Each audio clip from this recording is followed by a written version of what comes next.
1 Coríntios, capítulo 15, hoje do verso 29 ao 34, na nossa quinta exposição desse capítulo, que é um dos maiores capítulos, por sinal, da Bíblia, um capítulo bastante extenso, e também o capítulo que mais fala sobre a ressurreição. Então, não há dúvida de que é um capítulo muito rico, de muitas instruções, e a gente não poderia passar de maneira apressada por ele, e por isso se faz necessário dedicarmos algumas mensagens para a gente absorver e se aprofundar o máximo possível nesse texto tão rico.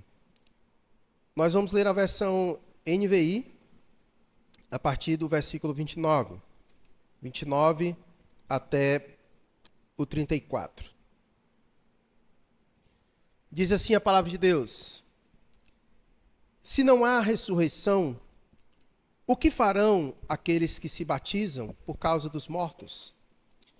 Se absolutamente os mortos não ressuscitam, por que se batizam por causa deles? Quanto a nós, por que nos expomos a perigos o tempo todo? Todos os dias enfrento a morte, irmãos. Isso digo pelo orgulho que tenho de vocês em Cristo Jesus, o nosso Senhor. Se foi por meras razões humanas que lutei com feras em Éfeso, que ganhei com isso? Se os mortos não ressuscitam, comamos e bebamos, porque amanhã morreremos. Não se deixem enganar. As más companhias corrompem os bons costumes. Recuperem o bom senso, como convém, e parem de pecar, pois alguns são ignorantes quanto a Deus. Digo isso para a vergonha de vocês. Vamos orar mais uma vez e pedir ao Senhor que fale aos nossos corações. Deus bendito, é com muita alegria que nós nos encontramos em Tua presença mais uma vez, pedindo ao Senhor que esteja ministrando aos nossos corações. Reconhecemos, ó Deus, que somos necessitados de Tua graça. Pedimos ao Senhor que o Teu Espírito esteja ministrando poderosamente aos nossos corações nesta noite. Sabemos que o Senhor fala conosco mediante a exposição de Tua palavra, que possamos ouvir atentamente a Tua voz e se render a ela. Que o nosso coração possa acolher esta palavra com mansidão. Guia-nos, ó Deus, por meio destas verdades, que elas confrontem, que elas mudem as nossas pressuposições e que toda a nossa concepção ela seja moldada pela verdade do Senhor, de maneira que possamos pensar de acordo com o Evangelho, que haja em nós a mente de Cristo Jesus. Pois é assim, Deus bendito, que nós oramos ao Senhor, no nome dEle, hoje, agora e para todos sempre. Amém.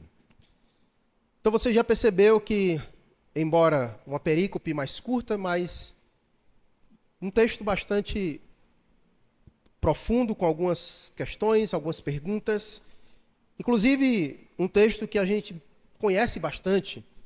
Quem nunca citou, né?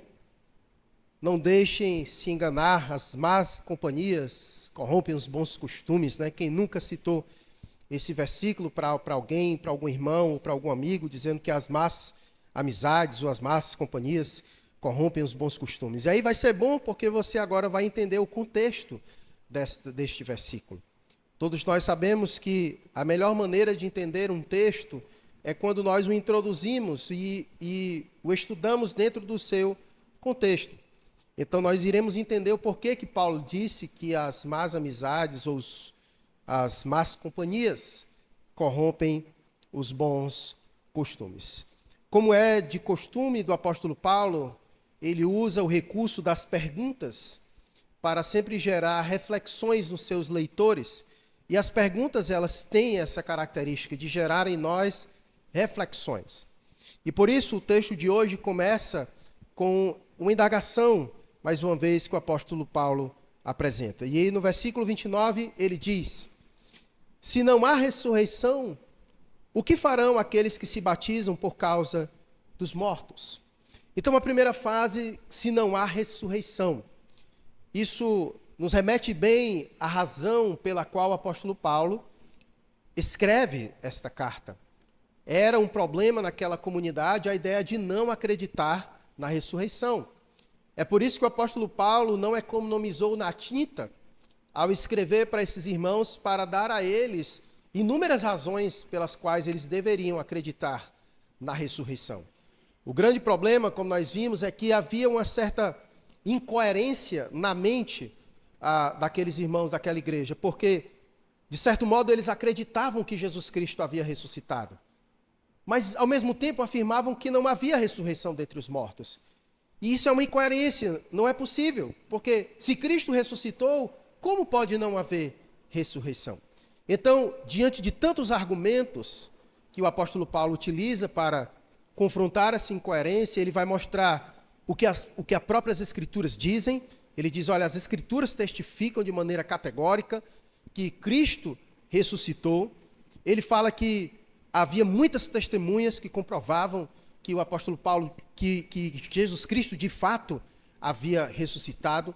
Ele usou então inúmeras razões tentando provar para aqueles irmãos que de fato Cristo Jesus havia ressuscitado e que, portanto, a ressurreição era algo que vinha da parte de Deus. E nós entendemos que aquela igreja sofreu muito por absorver muito daquilo que se dizia à sua volta.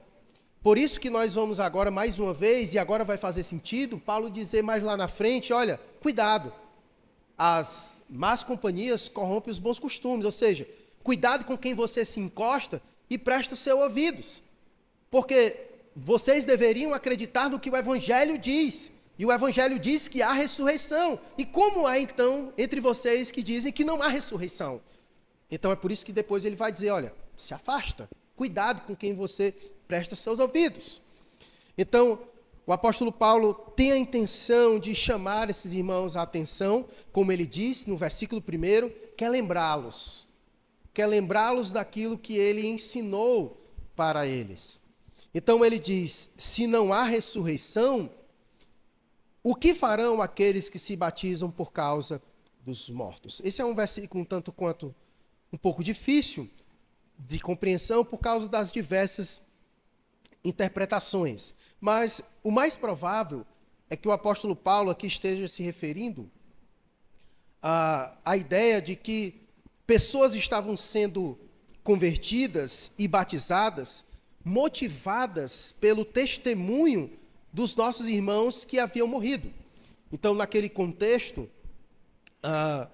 muitas pessoas estavam aderindo ao cristianismo, estavam abrindo o seu coração ao Evangelho por meio da vida de pessoas, por causa do testemunho deles. E muitos desses irmãos haviam morrido.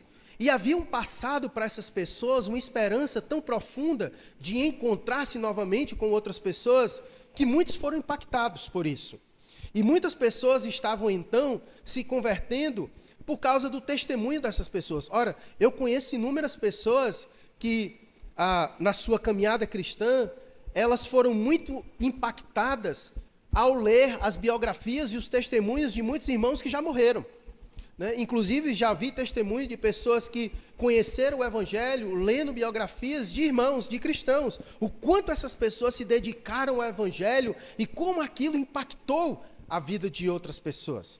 Então, esse é o contexto aqui que o apóstolo Paulo está dizendo, que a morte desses irmãos, aquilo que eles foram em vida, o testemunho deles ecoava para além do túmulo.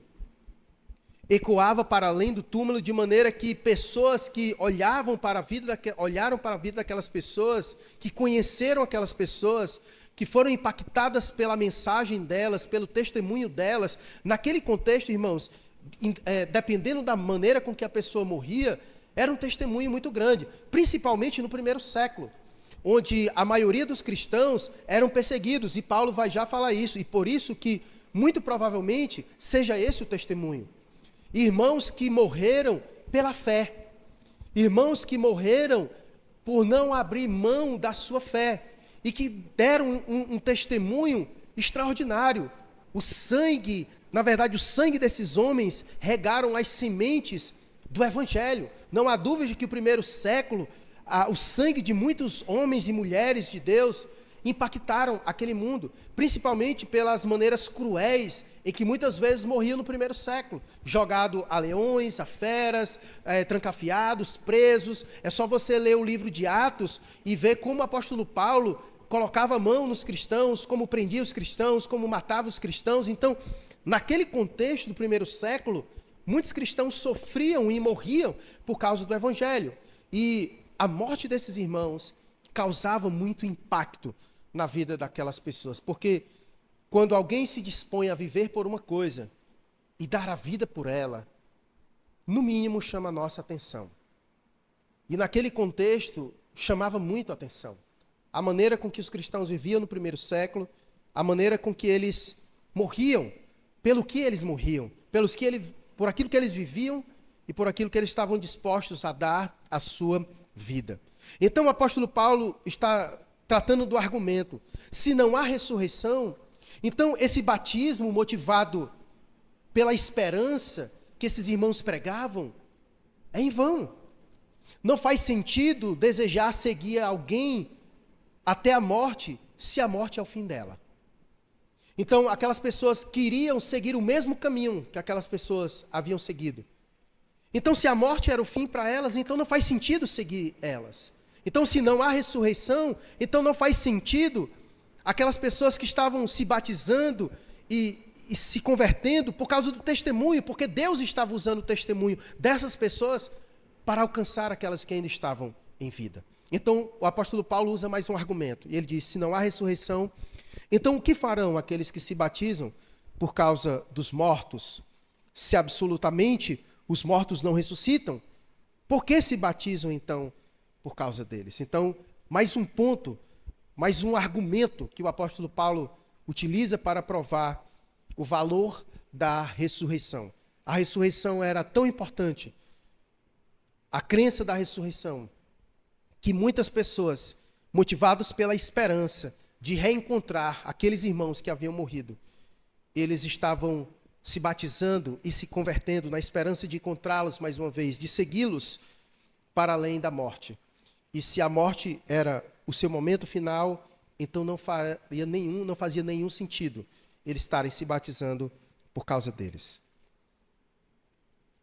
E então ele continua: esses irmãos que morreram, se não há ressurreição, então não faz sentido o testemunho deles em vida e as pessoas seguirem eles. Versículo 30. Quanto a nós, por que nos expomos a perigos o tempo todo?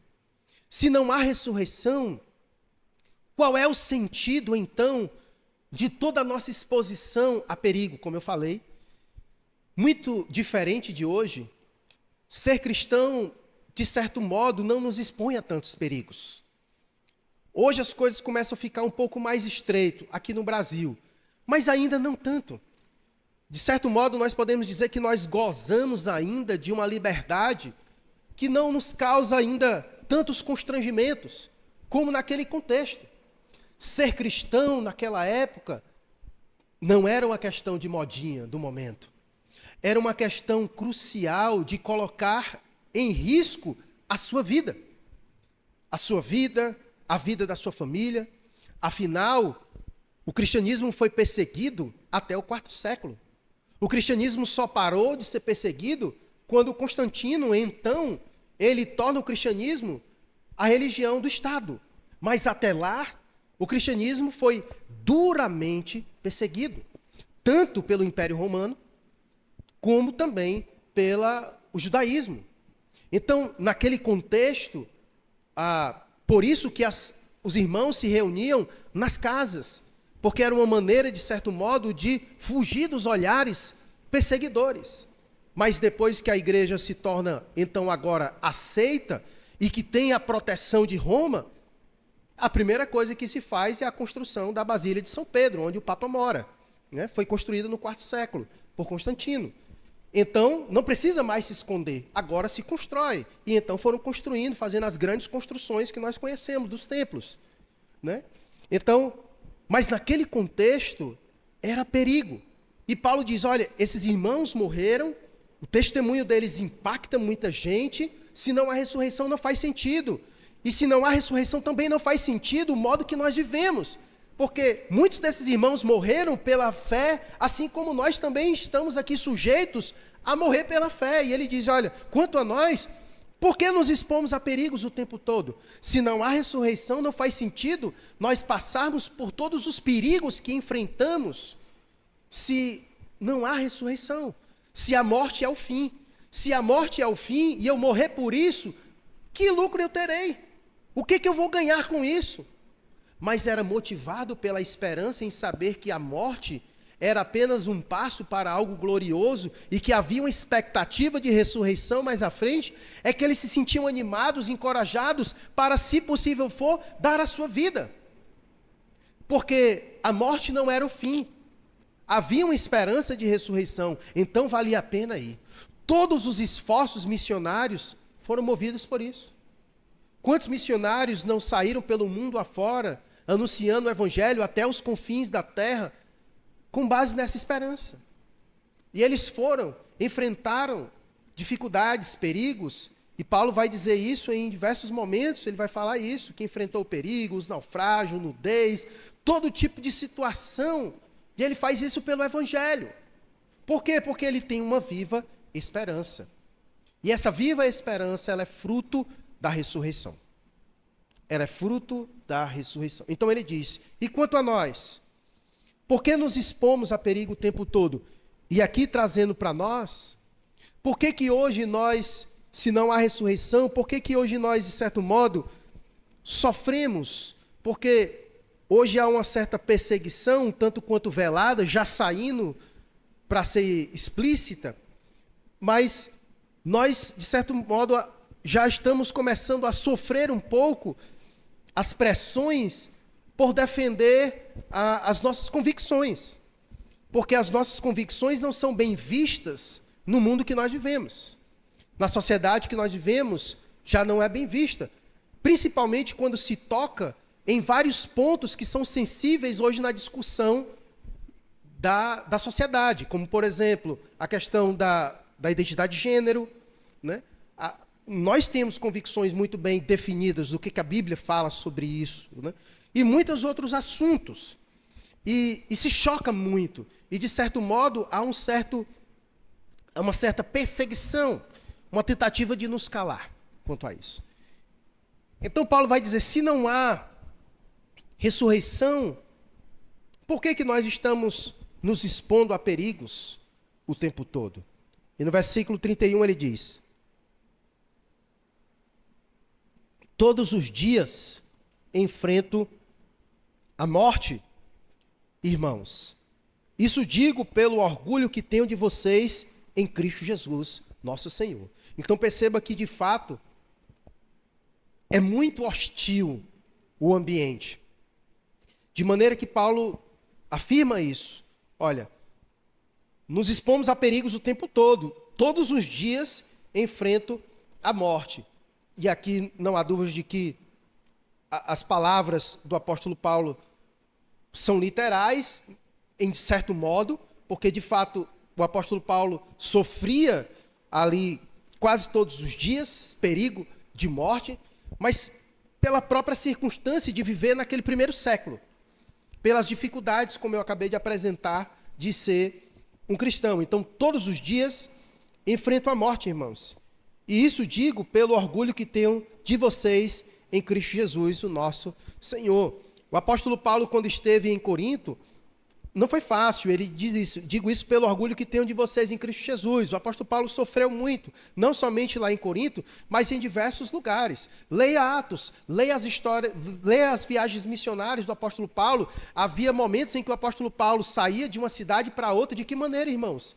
Espancado, açoitado, muitas vezes arrastado, de tanta surra que ele levava e que saía de uma cidade para outra. Só Deus colocando a mão na vida daquele homem para não deixá-lo morrer. Em diversos contextos, o apóstolo Paulo teve que sair assim, escondido, porque as pessoas queriam matá-lo. Então, essa era a realidade do apóstolo Paulo. E essa ainda é a realidade de alguns irmãos, principalmente que vivem em países onde o cristianismo não é tolerado. Um exemplo disso é todos os países onde levantam a bandeira do comunismo e socialista, né? O cristianismo não é bem visto em nenhum desses lugares. Os irmãos são duramente perseguidos, principalmente ali também na janela 10/40, naquela região ali da Palestina. Então, muitos irmãos ainda morrem por causa do evangelho. Muitos irmãos, literalmente, ainda morrem, famílias morrem por causa do evangelho. Muito embora isso não seja passado na televisão e nunca vai passar, né? Nunca vai passar. O que você vê na televisão, eles só fazem questão de fazer reportagem da morte de pessoas de cor, e nada contra, obviamente, mas porque é pauta ideológica, só passa morte de pessoas LGBT, porque é pauta, mas você nunca vai ver a morte de um cristão sendo anunciada na televisão, porque não faz parte da agenda que o mundo hoje traz à discussão. Mas não há dúvida que muitos cristãos ainda morrem ao curso deste mundo por defender a sua fé. Então ele diz: todos os dias enfrento a morte, irmãos. Isso digo pelo orgulho que tenho de vocês em Cristo Jesus, o nosso Senhor. E nós também, irmãos, somos levados à morte, como diz a Bíblia, entregues ao matadouro todos os dias. Essa é a nossa realidade. Vivemos em um mundo que nos odeia. Entenda isso. O mundo não nos ama. Não nos ama. Por um motivo simples. Eles odeiam o nosso Senhor. Eles odeiam o nosso Senhor. E Jesus falou isso de maneira clara nos evangelhos. Assim como o mundo me odiou, há de odiar a vós também. Então o mundo não nos ama. O mundo não é nosso amigo. De maneira que a Bíblia diz que aquele que se constitui amigo de Deus, automaticamente se constitui o que é do mundo? Inimigo. E vice-versa.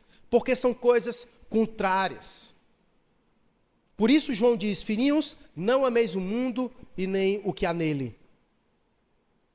O mundo é hostil a nós. O mundo é hostil ao nosso Senhor. Por isso nós somos entregues ao matadouro todos os dias. Todos os dias. Não espere amizade com o mundo. Não espere que o cristianismo vai ser bem aceito pelo mundo, porque são coisas totalmente diferentes, completamente diferentes. São coisas que não têm harmonia, como nós já vimos aqui na exposição de Corinto. As trevas não se unem com a luz. São coisas opostas entre si. A luz veio ao mundo, mas o mundo amou mais as trevas do que a luz, porque as suas obras eram más. E continua assim. E continua assim. Por isso, esse mundo, ele é hostil a nós. Por isso que Jesus nos deu inúmeras recomendações de como nós deveríamos viver neste mundo hostil. Ele falou: no mundo tereis o quê? Por quê? Por que que no mundo a gente vai ter aflições? Porque o mundo não curte a gente. Porque o mundo não nos curte. Essa é a razão. Por isso que é difícil. Nós somos, como nós já vimos, nós somos peregrinos. Nós somos estrangeiros, diferentes. Nós estamos indo para uma pátria celeste. E por isso que as nossas relações aqui não são boas. Não porque a gente não é gente boa, mas é porque o mundo nos olha diferente. Eles nos olham de maneira diferente. Porque há algo em nós que os incomoda, que é a pessoa de Jesus. Quanto mais crente você for, mais incômodo você vai causar no mundo. Veja o que Paulo diz. Aqueles que quiserem viver uma vida piedosa em Cristo serão o quê? Perseguidos. Aqueles que quiserem viver uma vida piedosa em Cristo serão perseguidos. Qual é o problema de eu viver uma vida piedosa? Porque quanto mais você se parecer com Jesus, mais perseguido você será. Então, o ponto é, rapaz, ninguém mexe comigo. Então, aí já tem que um pontozinho de interrogação e tentar o porquê. Agora as pessoas não devem mexer com você porque você é chato, é outra coisa. Mas, se você não incomoda, está alguma coisa estranha. Porque, naturalmente, quem é das trevas não curte a luz. E quando a gente chega, se a luz ilumina, então vai incomodar. Por natureza. É uma questão de natureza, de essência. Quem é das trevas não curte quem é da luz. Então Paulo vai dizer, olha, todos os dias enfrento a morte, irmãos. Digo isso pelo orgulho que tenho de vocês em Cristo Jesus, o nosso Senhor. E aí ele continua. Se foi por meras razões humanas que lutei com feras em Éfeso, que ganhei com isso? Se os mortos não ressuscitam, comamos e bebamos, porque amanhã nós morreremos. Porque amanhã nós morreremos. Então, perceba aqui mais uma construção do apóstolo Paulo. Se não há ressurreição, então se tudo que eu fiz foi por meras razões humanas, se foi por meras razões que eu lutei, o que eu ganho com isso? Se é meramente da minha cabeça, se não tem nenhum fundamento real, o que eu ganho com isso? Nada, a não ser os próprios sofrimentos. E por isso que Paulo vai dizer que se a nossa esperança se limita apenas aqui, então nós somos o quê? As pessoas mais infelizes, miseráveis. É isso que ele está querendo dizer. Não faz sentido, eu não ganho nada. Então, só cabe a mim ser a pessoa mais miserável, mais infeliz, porque se eu faço tudo isso por meras razões humanas, então não faz o menor sentido fazer isso. No versículo 32, quando ele diz essa frase, lutei com feras, ele diz, né? Se foi por meras razões humanas que eu lutei com feras em Éfeso. Isso tem gerado um pouco de debate entre os estudiosos, porque Paulo não menciona em Atos e em nenhuma outra das suas cartas ter literalmente enfrentado animais selvagens, como gladiadores ou prisioneiros condenados que são jogados ao anfiteatro, né, que era muito comum os cristãos serem lançados, né, nos anfiteatros, no Coliseu Romano, para serem devorados pelas feras, né? Então, a gente não tem testemunho de que isso aconteceu. Então, há duas interpretações principais no que pode ser. Há um sentido literal, que é o menos provável, a ideia de que, de fato, Paulo tem enfrentado uma fera mesmo, seja leão ou qualquer outra coisa assim. Alguns entendem que Paulo possa estar falando de uma experiência real que ele passou dessa natureza em um anfiteatro de Éfeso, porque ele cita o lugar, né, onde prisioneiros eram lançados, muitas vezes, às feras para serem devorados vivos ali, né? Isso seria um perigo extremo, como ele já vem mencionando dos perigos que ele passou. Porém, há dois problemas em pensar dessa natureza. Primeiro, Atos 19, que é o registro de quando ele esteve lá em Éfeso, registra a grande confusão que aconteceu quando ele esteve lá. Mas em nenhum momento menciona a questão de animais selvagens. E outro, o apóstolo Paulo, ele tinha cidadania romana. E ele havia apelado em diversos momentos, como cidadão romano, para que ele tivesse direito a um julgamento correto. Então, um cidadão romano, ele não podia ser condenado a esse tipo de execução. Por isso, muitos estudiosos, eles consideram essa leitura improvável, de que, de fato, o apóstolo Paulo tenha passado pelo anfiteatro e, de fato, tenha passado a experiência de ter sido jogado às feras. Contudo, o sentido mais provável é o sentido figurado. Feras aqui, não há dúvidas de que seria uma metáfora para homens hostis, cruéis e violentos que se opuseram ao Evangelho. E faz mais sentido ao contexto que eu acabei de mencionar, que está inserido. Essa é uma linguagem comum no Antigo Testamento e na literatura judaica. Por exemplo, no Salmo 22, você vai ver o salmista dizendo: muitos touros me cercam, rugem contra mim como leões. O próprio apóstolo Paulo, em 2 Timóteo, capítulo 4, versículo 17, ele diz que foi livrado da boca do leão. Então, possivelmente, ele quando fala isso, fala no sentido figurado. Então, em Éfeso, a ideia é que o apóstolo Paulo, quando ele disse feras, ele enfrentou opositores ferozes. A ideia é que ele enfrentou inimigos, opositores ao evangelho, e não eram quaisquer opositores, mas eram opositores ferozes. Pessoas como feras, seria essa ideia, né?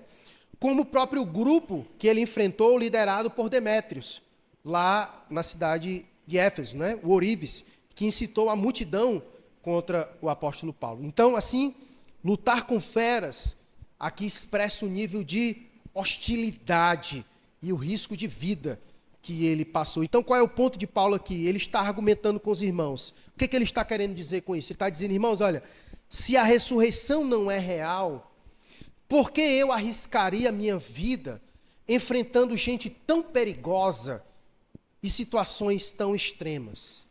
Isso não faria nenhum sentido. Se não houvesse ressurreição, a atitude lógica seria a que ele diz: se os mortos não ressuscitam, então comamos e bebamos, porque amanhã nós morreremos. Ou seja, o que vale é apenas viver para o prazer momentâneo. Não há ideia de um depois. A ideia é, vamos viver tudo que temos para viver hoje, porque se morrermos hoje, acabou tudo. Ponto final. Então, vamos viver de uma maneira libertina, aproveitar tudo que nós podemos aproveitar agora, porque só temos esta vida para viver, não existe o depois. Então essa seria a ideia do apóstolo Paulo. Se é mera razão humana, tudo isso que nós passamos, então, e se não há ressurreição, então não faz sentido passarmos por tudo isso. É melhor nós vivermos com esse lema: vamos comer e beber, porque amanhã nós morreremos. Esse era o lema hedonista da época e também é o lema da nossa geração. Se não há eternidade, o prazer imediato é a única lógica. Essa é a razão porque as pessoas vivem loucamente essa vida. Faz sentido para ela, mas não faz sentido para nós. Por isso que a nossa vida não faz sentido para eles, porque nós temos perspectivas diferentes. Para eles, a vida só se resume agora, mas para nós, a vida vai para muito além do aqui e do agora. Por isso, nós construímos coisas para depois. Por isso, nós fazemos como Jesus disse: trabalho para construir coisas para além daqui. Mas quem vive o aqui e agora, vive para desfrutar somente do momento aqui, do prazer momentâneo. Por isso que ele não abre mão dos prazeres dessa vida. Por que abrir mão dos prazeres dessa vida? Se eu só tenho esta vida, se morrer acabou. Então para ele quer experimentar tudo. E faz sentido na cabeça dele, porque ele só tem o aqui e agora para viver essa vida, então experimenta o máximo que pode desta vida. Mas se não há ressurreição, por que nós lutamos contra os nossos desejos? Por que nós lutamos contra os nossos instintos? Por que nós renunciamos a nós mesmos? Se não há ressurreição, não faz sentido vivermos assim. Se não há ressurreição, faz mais sentido viver o aqui e o agora. Comamos e bebamos, porque amanhã morreremos. Mas se há ressurreição, então nós podemos, pela esperança, acreditar que mesmo que nós morramos, em algum outro momento, nós cearemos novamente, porque a vida vai para além do túmulo. Então a doutrina da ressurreição, ela sustenta a vida sacrificial e missionária. O cristão suporta sofrimento não porque ama sofrer, mas porque sabe que a morte não é o fim. Nossa vida tem propósitos eternos. Nossa vida tem propósitos eternos. E é dessa maneira que nós devemos abraçar todas as nossas concepções. Cristo nos chama a viver de uma maneira que vai para além do tempo presente, do momento em nossa vida. E ele continua. Versículo 33.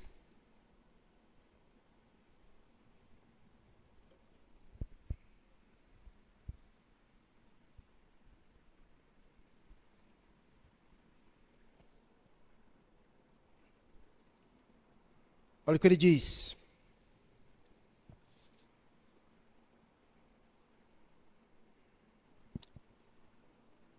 Não se deixem enganar. As más companhias corrompem os bons costumes. Recuperem o bom senso como convém e parem de pecar, pois alguns são ignorantes quanto a Deus. Digo isso para a vergonha de vocês. O apóstolo Paulo, aqui, ele está conectando a má doutrina à má conduta. Eu acho que você já deve ter aprendido isso aqui conosco. De que doutrina é algo muito, mas muito importante. Esse negócio de que o importante é ter Jesus e somente, você não entendeu ainda. Você não entendeu.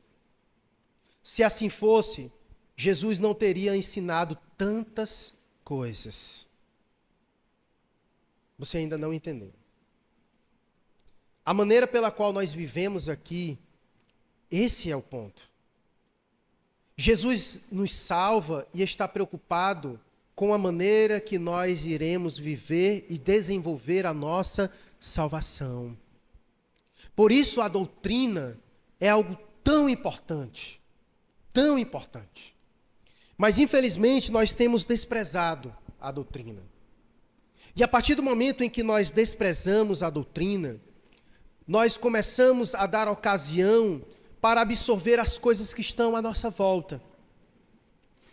Porque quando a nossa mente, a nossa alma não é alimentada pela boa doutrina, nós começamos a ser educados por tudo que está à nossa volta. E como diz as Escrituras, nós começamos a ser levados por todo o vento e qualquer de doutrina. E começamos a pensar de maneira estranha. E é exatamente o ponto aqui que Paulo está tratando. O porquê que esses irmãos não estavam crendo na ressurreição? Por causa das más companhias. Perceba como a influência das relações estava mexendo diretamente na cosmovisão deles, na doutrina deles. Eles já não estavam mais crendo naquilo que o apóstolo havia ensinado. Por isso ele começou o capítulo 15 lembrando a eles das coisas que ele havia ensinado. Mas como eles não perseveraram na doutrina, eles foram absorvendo as coisas à volta da companhia, dos amigos filósofos, daquele vizinho judeu. E ele foi então absorvendo aquilo que se dizia à sua volta, de que não havia ressurreição. Porque as escolas filosóficas, elas não criam na ressurreição. Muitas escolas judaizantes também não criam na ressurreição, como os saduceus, os sacerdotes do templo. Então, eles estavam sendo influenciados. Por isso, irmãos, é que o Senhor nos chama a ter cuidado. E principalmente hoje, nesse contexto onde nós ouvimos tudo e vemos de tudo na internet. Às vezes eu fico horrorizado com a pessoa que diz, pastor, assim, assim, assim. Meu irmão, tu ouviu isso aonde? Na internet. Ponto. Está aí. Está aí a resposta. Porque não há mais um crivo, não há mais peneira. A gente sai absorvendo de tudo. E agora é o site GPT. Meus irmãos, o chat GPT não tem o Espírito Santo, entenda isso. O site GPT é uma máquina, não tem coração, não tem alma, não tem o Espírito. Rapaz, o site GPT fez uma oração, faça para mim uma oração dos puritanos. Caraca, doido, que oração! Mas não tem alma e não tem Espírito. E o Espírito de Deus não atua ali. Entende? Essa é a diferença do ser humano para toda a criação. Nada foi feito imagem e semelhança de Deus. Ainda que você ame seu pet, mas o Espírito não pode entrar lá. Entra o do inimigo que entrou nos porcos. Mas o de Deus, muito improvável. Deus pode usar os animais, mas ele não pode se fazer morada lá, como faz em mim e em você. Uma máquina dessa, nunca, jamais terá alma. Por isso, por mais inteligente que ela seja, mas nunca será, nem de perto, igual a mim e a você. Jamais. Então nós precisamos ter cuidado com aquilo que hoje é instrumento da nossa instrução. Aonde nós temos sido instruídos? A quem temos prestado os nossos ouvidos para aprender, para crescer, para desenvolver a nossa salvação? Isso é muito importante. O ensino aqui não é apenas evite gente mal educada ou imoral. Isso aí eu nem preciso dizer. Mas cuidado com quem você se alimenta espiritualmente. Pastores, amigos, livros, músicas e influenciadores digitais moldam a nossa visão de mundo. Se eles distorcem a verdade bíblica, isso pode corromper os nossos valores. Por isso não é qualquer música que você pode ouvir, deve ouvir. Por isso que não é qualquer livro que você deve estar lendo. Por isso que não é qualquer pastor que você deve estar ouvindo. Por isso que não é qualquer influenciador digital que você deve estar seguindo. Cuide bem daquilo que hoje alimenta você diariamente. Isso pode adoecer você, atrofiar você espiritualmente. E Paulo deixa a recomendação. Primeiro, volte lá para o texto, por favor, versículo 33. 33. 3:3. Não se deixe enganar. Primeira coisa que ele diz, não se deixe enganar. Aquela velha lembrança, nós somos facilmente enganados. Há uma razão bíblica. Porque quem disse que é enganoso? Quem que a Bíblia diz que é enganoso? O nosso coração. Não se deixe enganar. Essa pessoa é tão legal. Beleza. Eu gosto tanto daquele pastor, mas ele fala assim, eu me sinto tão bem. Continua com as heresias dele. Continua seguindo as heresias. A fala doce dele, a fala mansa dele. Continua, vai. Continua. Cuide. Cuide. Essa música é tão legal, cara. Beleza. E a letra? E a banda? Como é que é? Esses caras vivem como? Vixe, pastor, essa galera aí vive loucamente. Legal, cara. Exemplo para você. Segue firme. Cuidado. Filmes. Tudo hoje tem uma ideia. Por que que hoje os filmes passam hoje por uma crise muito grande. Porque hoje os filmes se tornaram um meio de passar as ideologias. Os filmes hoje não se propõem mais simplesmente a entreter. Mas os filmes hoje querem converter você. Ele quer mexer com as tuas convicções. E eles usam então o enredo do universo cinematográfico para fazer isso. E quem gosta de filme muitas vezes se sente refém. E você vai ter que tomar decisões. Cara, eu não vou assistir isso aí. Eu não vou assistir isso aí porque fere meus princípios. Fere os meus valores. E aí a gente vai ter que ter a postura, a convicção. Então, se a gente não é capaz de deixar de assistir um filminho, então não me venha dizer que você é capaz de morrer pelo Evangelho, pelo amor de Deus. Paulo está falando de perigo real e você não consegue deixar de assistir um filminho? Pelo amor de Deus, que tipo de cristão é você, então? Que se sujeita à modinha? Você tem que tomar decisões. Você tem que tomar decisões. Nem todo filme é filme para a gente assistir. Por quê? Porque hoje a galera vem para lacrar, vem para tratar, vem para mudar a mente das pessoas. Então, assim são as músicas, nada novo. A literatura continua sendo o mesmo instrumento para modificar, para moldar. Isso é antigo, irmãos. A Babilônia já usava isso como essa estratégia, usar a literatura para mudar a mente das pessoas. E a gente continua com a mesma coisa. Não muda. Então a gente precisa ter cuidado com isso. Então não se deixe enganar. Abra seus olhos. Não se deixe enganar. Não ache que, não, isso aí não é... Cuidado. Cuidado. Não, mas eu sou maduro. Não lembra não do que Paulo acabou de dizer? Aquele que está em pé deve fazer o quê? Já esqueceu que ele acabou de dizer isso.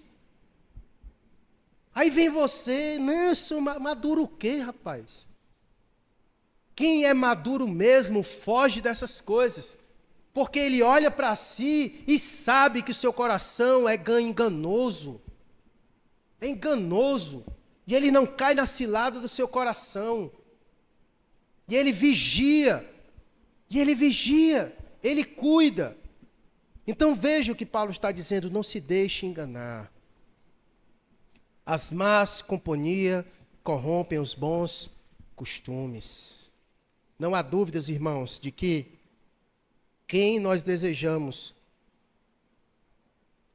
quem nós escolhemos caminhar perto de nós, essas pessoas serão influenciadoras diretas na nossa vida. Então tome cuidado.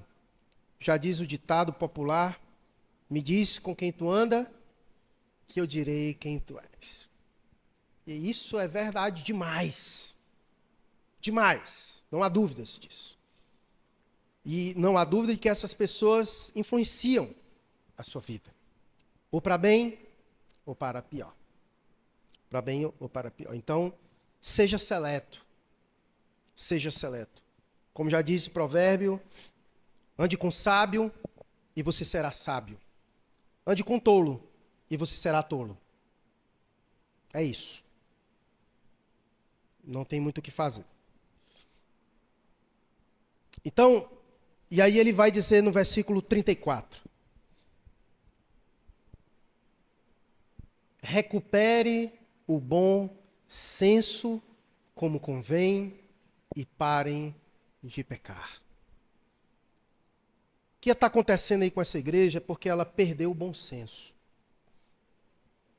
O bom senso, irmãos, é fundamental para o bom desenvolvimento da nossa salvação. Aqueles irmãos haviam perdido o bom senso em diversos fatores, em diversas circunstâncias, situações da vida deles.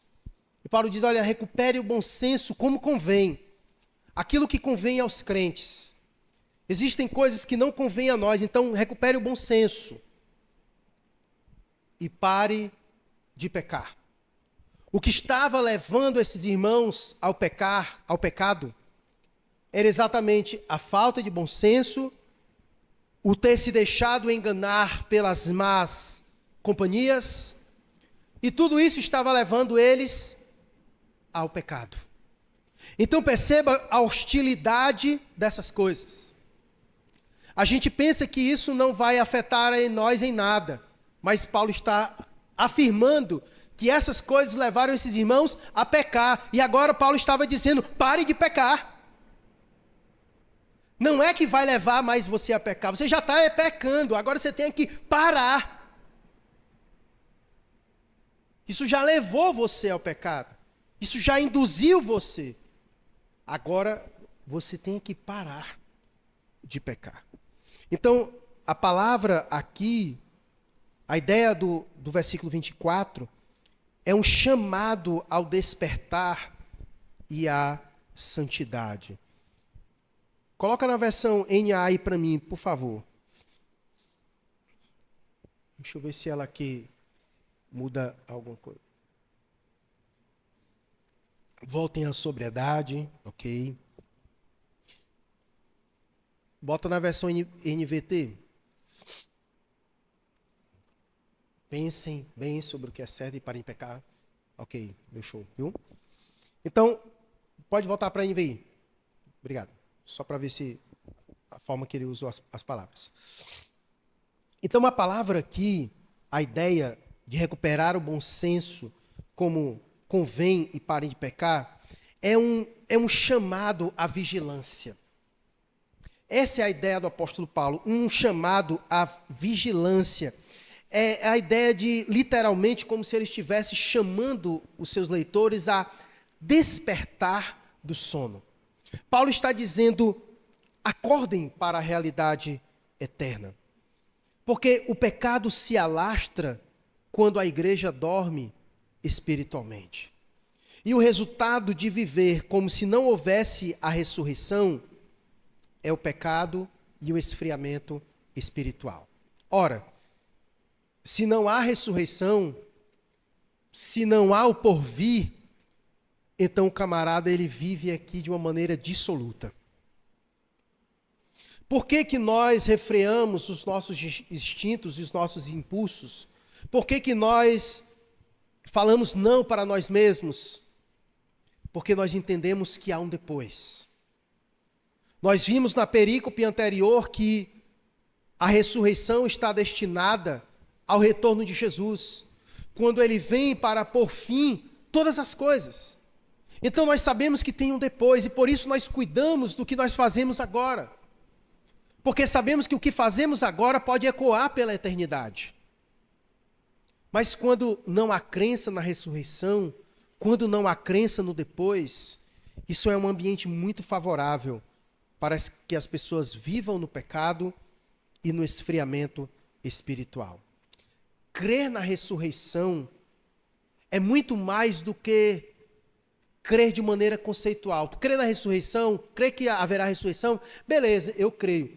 Mas a maneira com que, de fato, nós vamos saber se você crê é a maneira pela qual você vive agora. A maneira como nós vivemos vai testificar se nós, de fato, cremos na ressurreição dentre os mortos. É por isso que o último versículo que nós conhecemos deste capítulo maravilhoso nos chama a viver de uma maneira... Coloca aqui o último versículo. Vamos chegar lá, mas só para você ver, olha, como isso tem um impacto na maneira como nós vivemos. Olha o que ele diz, olha, o último versículo. Se há ressurreição, então, portanto, meus amados, mantenham-se firmes e inabaláveis. Sejam sempre dedicados à obra do Senhor, pois vocês sabem que no Senhor o trabalho de vocês não é inútil. Se há ressurreição, então, dediquem-se sempre à obra do Senhor. Perceba como crer na ressurreição leva diretamente a gente a viver de um modo diferente aqui. E no caso ali do nosso... Aqui ele encerra dizendo que a gente deve se dedicar. Mas aqui, no versículo que nós estamos, ele nos chama a viver de uma maneira diferente. Olha como ele diz. Recuperem um bom senso como convém, parem de pecar. Ou seja, ele está nos chamando a viver de que modo? Quando Deus nos chama a parar de pecar, Ele quer que a gente viva de que maneira? Em santidade. Em santidade. É isso. Se a ressurreição é real, se você crê na ressurreição de Cristo, então viva em santidade. Pare de pecar. Por quê? Porque nós acabamos de ver na perícope anterior que a ressurreição está destinada ao momento da volta de Jesus. E quando Ele voltar, Ele espera que nós estejamos vivendo de que maneira? Santa. De que maneira? Santa. Então, se cremos na ressurreição, então isso vai ter um impacto direto na minha vida aqui agora. De que maneira? Para de pecar. E vive de maneira santa. De maneira que agrada ao Senhor. Recupere o bom senso. Se afaste das más amizades. Se abrace à boa doutrina. Então perceba as implicações práticas de se crer na ressurreição. De se crer na ressurreição. Ela nos chama a um viver prático. O conhecimento da ressurreição deve nos fazer viver com sobriedade, vigilância e santidade. Porque devemos viver como quem prestará contas. Como quem caminha rumo à glória eterna. Então, irmãos, a doutrina da ressurreição não é um detalhe teológico. É o fundamento da nossa fé, da nossa esperança e da nossa prática cristã. Perceba a quantidade de implicações que o apóstolo Paulo nos traz nesses pequenos textos que nós temos lido. Alguns resumos aqui dos pontos principais que nós vemos. Paulo ensinando essa igreja sobre ressurreição. A ressurreição dá sentido à nossa fé e aos nossos sofrimentos. Se não há ressurreição, todo o nosso sofrimento, tudo que nós passamos pela nossa fé, não teria nenhuma serventia, seria em vão, seria inútil. É o que o apóstolo Paulo vai dizer. Sofrer não faz nenhum sentido. E ele olha para a vida dele e diz, os perigos que eu passo, as lutas que eu enfrentei, se não há ressurreição, não faz sentido. A nossa labuta neste mundo, enfrentando as aflições dessa vida, elas só ganham sentido por causa da ressurreição, porque ela dá sentido à nossa fé. Sem a ressurreição, nós viveremos apenas para o prazer imediato, como os hedonistas. Comamos e bebamos, porque amanhã morreremos. Viveremos como a maioria das pessoas deste mundo, que só vive pensando no aqui e no agora. Que constrói a sua vida pensando unicamente aqui e agora. Não conseguem pensar em nada do porvir. Mas nós não.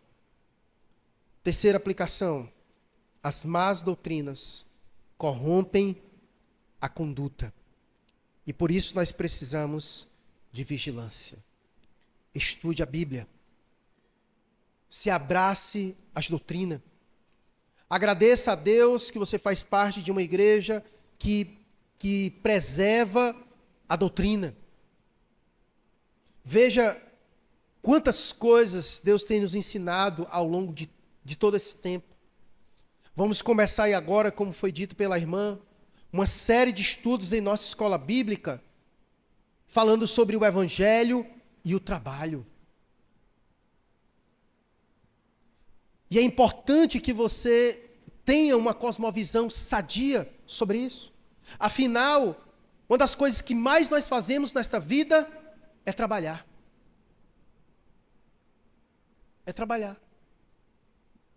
Se você trabalha 40 horas por semana, e durante 40 anos, Isso vai dar quanto? 80 mil horas. Fora o tempo que você levou estudando para trabalhar, o tempo que você leva para chegar no trabalho. Então, basicamente, não há nada nesta vida que a gente gaste mais que envolva o assunto trabalho. E aí, muitas vezes, você se pega perguntando, o que Deus quer com o meu trabalho? Qual é o sentido do meu trabalho para além do custeio das minhas necessidades? Será que Deus tem expectativas do reino de Deus com o meu trabalho? Será que com o meu trabalho eu posso glorificar o nome do Senhor? Estaremos aqui meditando à luz da palavra de Deus para que você entenda o que é o trabalho. Porque muitas vezes nós podemos ir de um lugar para outro. Aquele que não vê valor nenhum no trabalho e aquele que idolatra o trabalho. E nós queremos encontrar equilíbrio na palavra para saber o que Deus, qual é a vontade de Deus para a minha vida, o seu trabalho. Hoje, muitas vezes já nem se fala mais sobre isso. Antigamente se faziam testes de vocação, né?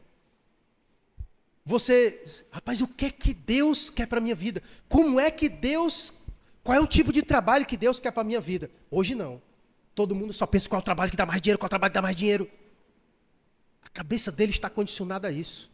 Por isso você encontra inúmeros profissionais frustrados, ganha bem, mas vive infeliz, porque ele acha que felicidade está atrelada com a questão financeira, e unicamente, não que não tenha nenhum valor, mas ele não entende sobre o papel, ele não sabe nem o que é mandato cultural, sobre o que Deus pensou ao criar ele, ao colocar ele no mundo. Meu irmão, se você tem todas estas dúvidas, só digo uma coisa para você: Escola Bíblica Dominical. Escola Bíblica Dominical. Nós iremos meditar muito durante alguns meses sobre isso. E eu espero que você se encontre no seu trabalho. Que realmente ao sair da sua casa, você tenha um propósito diferente de todo o restante desse mundo, que só olha para o trabalho como um meio de custear os seus prazeres de consumo e nada mais. E nada mais. Então, Escola Bíblica Dominical. Então, veja, nós estamos cercados por más doutrinas. Em todo canto, sejam canções, e aqui quando eu digo canções, não somente canções seculares, tá? Mas canções do mundo gospel, tá? Então, não é porque a cantora é gospel que é boa. Às vezes eu prefiro ouvir música de quem não é crente do que ouvir música de gente que é do meio gospel, que só fala asneira e heresias. Porque nem toda música de descrente é uma música ruim. Pode ter uma boa letra, uma boa canção, né? Não fala de Deus, mas também não é esculhambado. Tem canções boas sobre reflexões. Afinal, Deus dispensa sua graça comum sobre muitas pessoas. Ou afinal, você só vai para olhar uma obra de arte, de pintura, se for de crente? Descrente não pinta bem, não? Canções são artes. E você pode se apropriar de uma bela arte. Agora, para isso, você tem que ser educado. E quem nos educa é o Evangelho. É o Evangelho que nos educa a enxergar beleza nas coisas que foram criadas. E naquilo que é uma mancha ao Evangelho, a gente rejeita. Então, quarta e última aplicação, a certeza da ressurreição nos chama à santidade e à urgência da vigilância, de cuidar da nossa vida, porque nós estamos vivendo aqui sabendo que a morte não é o fim. Vivemos para além disso. E a nossa ressurreição está atrelada ao retorno do nosso Senhor. E quando Ele voltar, Ele espera encontrar cada um de nós vivendo em santidade. Por isso, recupere o bom senso como convém e parem de pecar.